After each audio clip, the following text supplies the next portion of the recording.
Well, friends, here we are again. Been trying for quite a while now to get this thing to run. I can get it to run if I dump a little gas down the throttle body, but can't get the injectors firing. We tested the injectors. It took quite a lot of effort to get that fuel hat off of there and able to get into the injectors and all that, but I managed to get through there. And I think I'm just not getting any signal from the ECU. I did some checking of the wires and all that fun stuff last time I was here.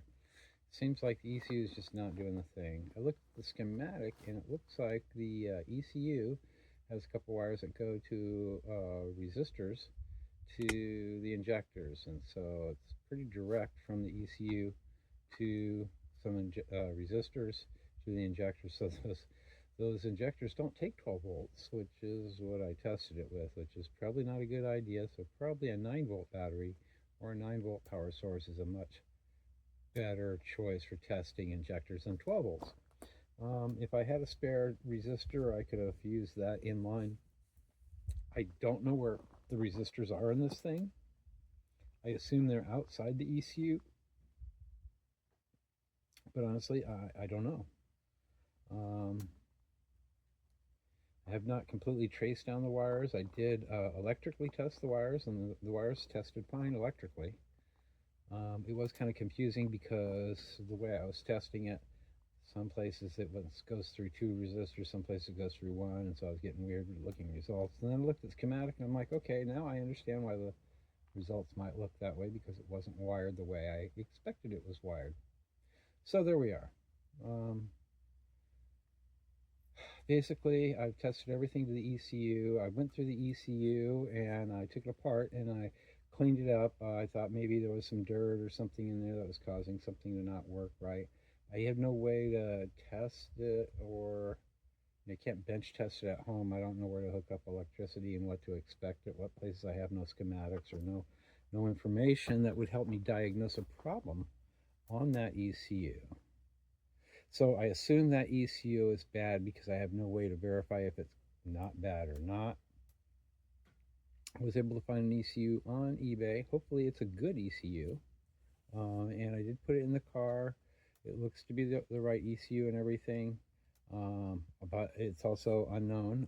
I assume it works. I assume it's a good working ECU and not a bad ECU. So there's a little bit of a mystery, but hopefully I can hook up the battery, stick the key in, turn it on, and actually have it run and idle. If that happens, then we know it was the ECU, because I've gone through everything else. So that's where we are. You're up to date. This is a 1985 Plymouth Conquest that I've been trying to get running for well over a month. What I've learned is that the fuel system is controlled by the ECU, but the ignition system isn't. In other words, if you put a carburetor on here, you don't need an ECU, because the ignition system is all kind of self-contained. It does not require the ECU to work at all. So, and the reason I know that is last time I was out here, I disconnected the ECU and I put some fuel in there and I was able to get it to run for a few seconds. And so I can tell that that car would run with no ECU as long as it got the fuel, which could be done with a carburetor. Although then you wouldn't have turbo unless you had a blow-through carburetor or turbo-type carburetor. And that's not impossible, but I mean, basically, I guess what I'm saying is if you wanted to carburate this instead of fuel injection, which is kind of, it's kind of a shitty fuel injection system, so carburation could be better in ways. It would be one way to modify this car. I don't like those kind of modifications. I kind of want it to be mostly soft, but if I modified the turbo and gave it a higher output, and I swapped the injectors out to get it, the appropriate fuel to match the turbo, but yet it all looked and appeared to be stock from the outside, I would like that.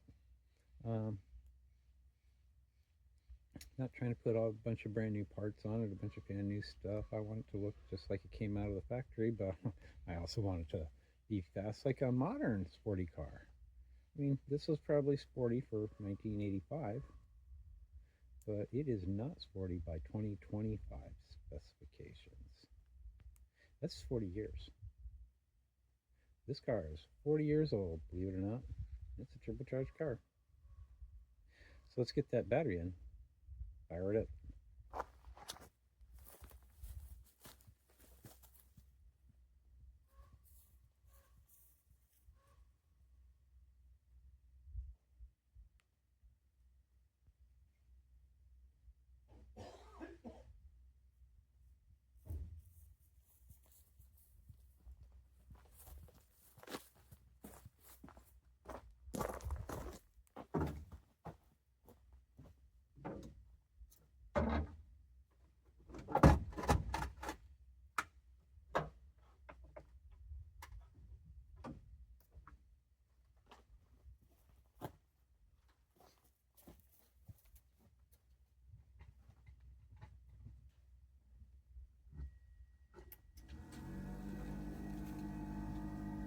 All right, here we go. Oh, wait.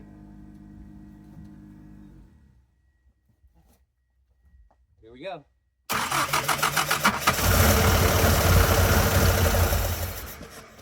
Okay, well, we're leaking fuel. Curious how we got to start like that. Run for a minute. I think we might have something working here. This is leaking a lot of fuel. Why is this fuel coming out here?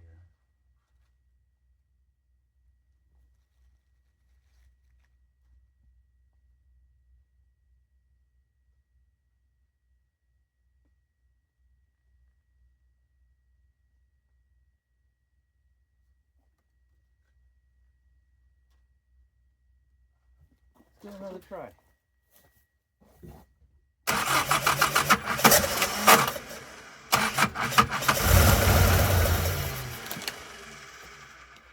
We got fuel leaking all over the place.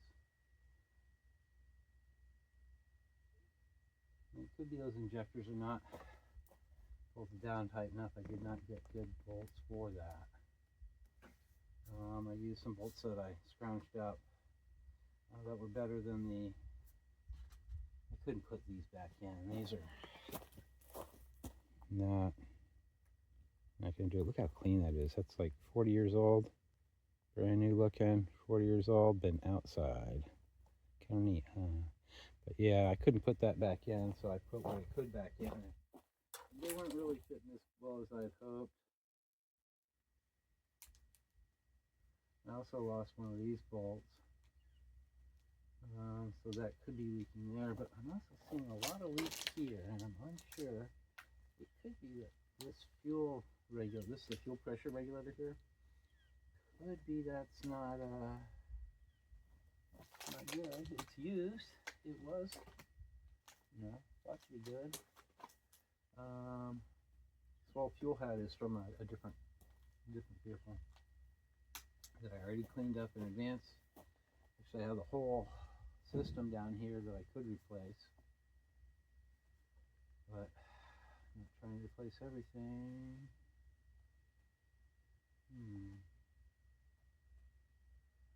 Well, give it a try again, I guess.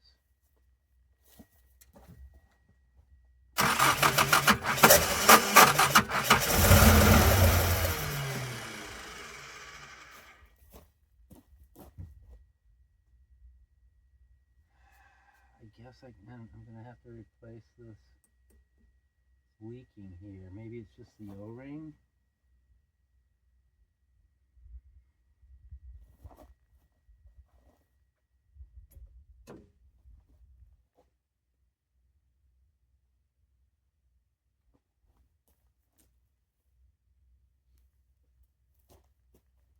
Okay, I might have a spare one. Well, that's where we are with that. It looks like it's firing. I'm getting fuel moving, which it wasn't doing before, so I'm thinking that ECU is making a big difference. Oh yeah, see, it's wet now. It was not wet in here. These injectors were not firing before, and so it was totally dry, but now it's not dry, it's wet, which means ECU is actually doing the thing. So we're getting way closer. We're not there yet, though. Stay tuned.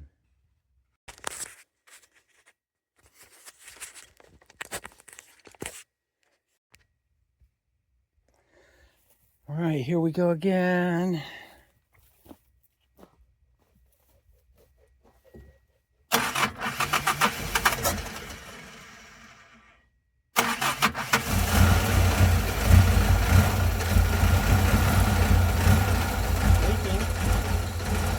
Almost idling, which is pretty good considering I probably got like 150 vacuum leaks here. That's actually not bad. That's the best I've seen in a very long time. So I'm very encouraged. Obviously it's not all the way there, and you know, it might take replacing some wiring, definitely fixing some vacuum lines. This one was disconnected because it was like clatter, just making noise. There's another one down here that was making noise too. Not making noise right now, so that's good. Let's I'm gonna give it another start, and I'm gonna just give it a little gas, just to try to keep the motor running.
Pretty, but she's a runner. She's a runner.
Okay, so sum things up a little bit.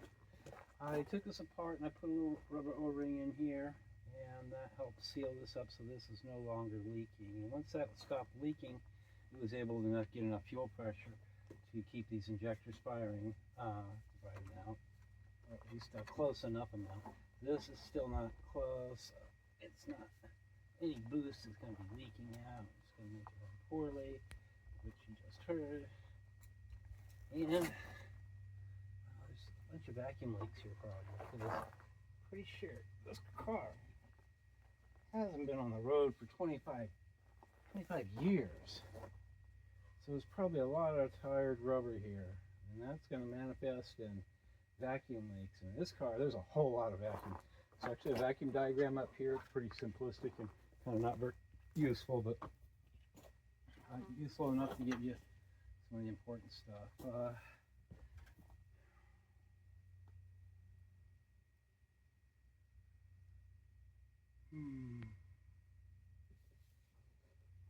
So this is a very big vacuum line for the big brake booster, and usually it would be really obvious if this was leaking because it's a big one.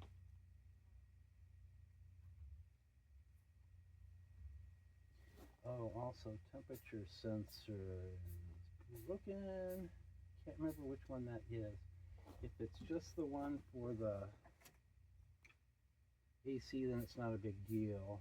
If it's one for the ECU, then it'll usually run crazy rich. Well, at least on the 83, it'll run crazy rich. On this one, the sensor is different than the 83, so I'm not sure exactly how that works. I don't see any fuel leaks or anything like that up at the injectors here. The fact that there were two injectors, or that it was idling there for a long time, leads me to believe that probably both injectors were working, because I believe in this case these are sequential. They're not like a batch or where you got a primary and a secondary. They both fire intermittently, not just at idle. Otherwise the newer versions that have like two different size injectors, and they fire only one injector until you really step on it, and then when you accelerate, it opens up a secondary injector, which adds a whole lot more fuel. This is not that system. This is a system where it fires both injectors constantly, alternating between each one. Right here is where I didn't have a O-ring. When I didn't have one there, that was leaking. So one little O-ring made a huge difference there.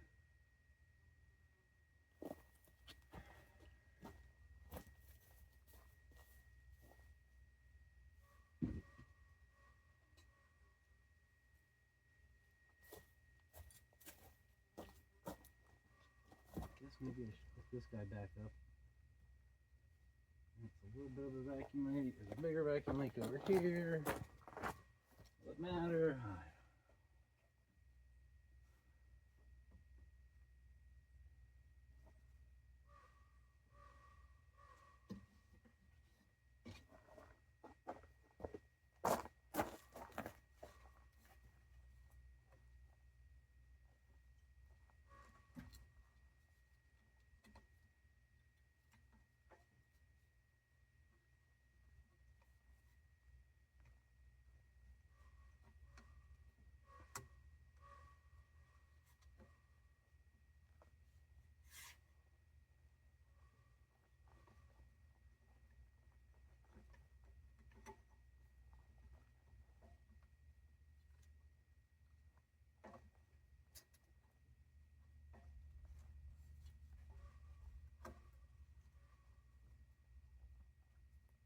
Come on, you. Oh, yeah. That was difficult, but it's on there. That OVCP.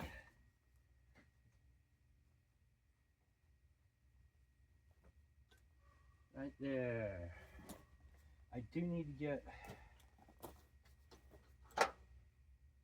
new ones of these.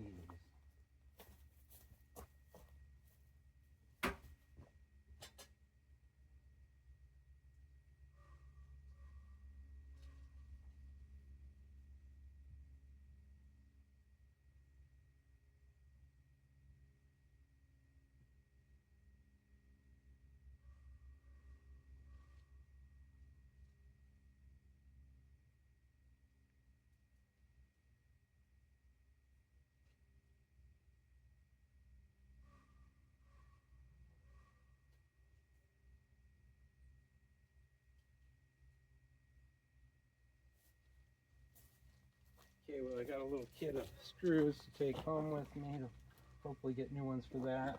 It might be leaking a little bit there, might work, but honestly, I'd like to replace it with a couple of better fasteners, even if it's like $5 each. Those fasteners are a pain in the butt.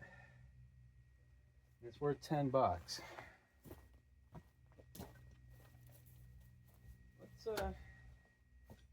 see if she'll fire up.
Okay, well, there we are, huh? Well, I'm back at it. Yes, it is kind of noisy, but it's been running for a while. It's definitely heated up. I think it's been going for about half an hour. It is leaking. I don't know if you can see, but it's leaking some coolant, and that's coming out of down here, and that's my fault. I took that off, the throttle body off the car, took it home to try to get the injectors out, and I didn't have a gasket. I put it back together with some RTB, and it didn't seal as good as I'd hoped. So that was kind of a, well, I expect I had to redo it anyway when I get a gasket, so it's sort of a known problem, not the end of the world, but a reminder that more stuff to do. However, good news is it's been running for half an hour and it's not overheating. It's not. That temp's great, oil pressure's great, it's doing all the things. It is very loud. It's got no muffler. Yeah.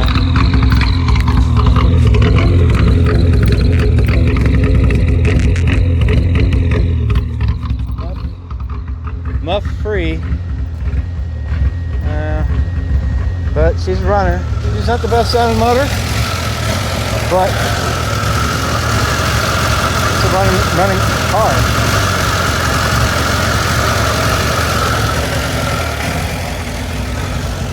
So that's the end of this chapter.